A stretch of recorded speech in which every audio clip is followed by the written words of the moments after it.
Amigos e amigas, dando continuidade à reflexão dos vídeos anteriores, vamos agora para a estrutura da carta. Você tem no seu polígrafo, eu não vou dizer a página porque de fato, como foi impresso, né? Eu mandei por e-mail e talvez a sua impressão seja diferente da minha, mas depois das questões o que, quando, como, aonde, vem a estrutura da carta.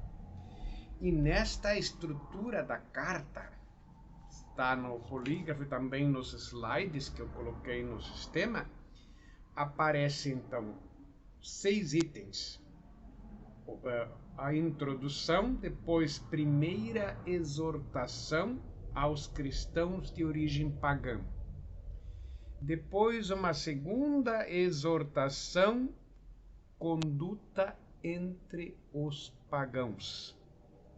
Terceira exortação, apelo à confiança diante da oposição.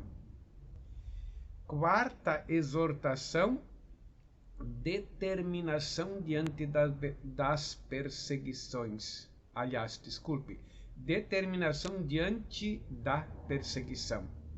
Por fim, exortações particulares e conclusão.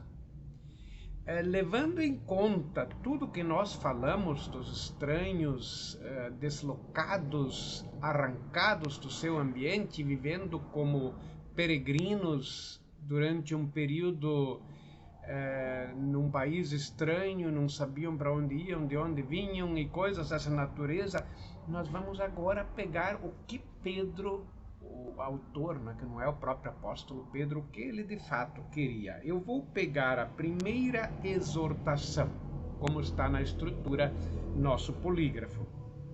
Diz assim: primeira exortação a cristãos de origem pagã. E está na primeira carta, no capítulo 1, versículos 13 até o capítulo 2, versículo 10. Me acompanhe, eu não vou ler o texto todo, eu vou ler alguns versículos para podermos perceber. Vamos lembrar, eles estão em ambiente hostil, fora de sua cultura, estão completamente desarraigados. Para esta gente, Pedro diz o seguinte, 1:13 em diante. Me acompanhe. Portanto, com o espírito preparado para o serviço, sede vigilantes e ponde toda a vossa esperança na graça que vos deve ser concedida por ocasião da revelação de Jesus Cristo. Como filhos obedientes, não vos conformeis com os desejos pecaminosos de outrora, do tempo de vossa ignorância. Ao contrário, assim como é santo aquele que vos chamou, também vós tornai-vos santos de toda a vossa conduta, porque está escrito: sede santos, porque eu sou santo. Vamos ficar por hora com estes versículos. As recomendações seguem. Mas o que Pedro quer? Ele está se dirigindo a pessoas estranhos, desarraigados, que vivem no meio de outras pessoas. E vamos lembrar, a grande maioria nessa época não são cristãos. Pedro quer que esses estranhos desarraigados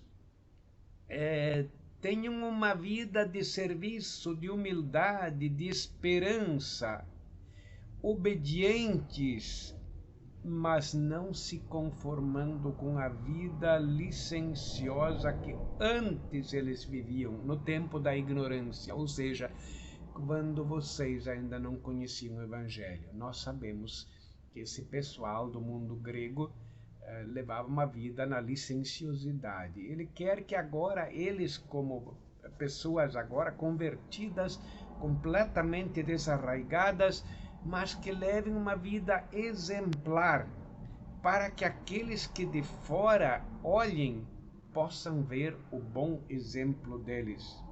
Diz ele no versículo 17: e se invocais como Pai aquele que sem parcialidade julga cada um conforme suas obras, portai-vos com temor durante o tempo de vossa peregrinação nesta terra. Pois sabeis que não foi por coisas perecíveis, prata ou ouro, que fostes resgatados da maneira vã de viver herdada de vossos antepassados. Claramente aqui se dirige a fiéis vindo do mundo grego, não judeus.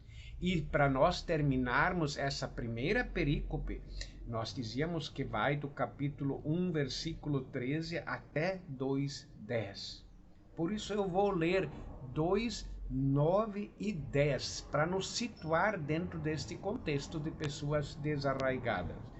Então aqui diz: vós, porém, sois a raça eleita, a comunidade sacerdotal do Rei, a nação santa, o povo que Deus conquistou para si, para que proclameis os altos feitos daquele que das trevas vos chamou para a sua maravilhosa luz.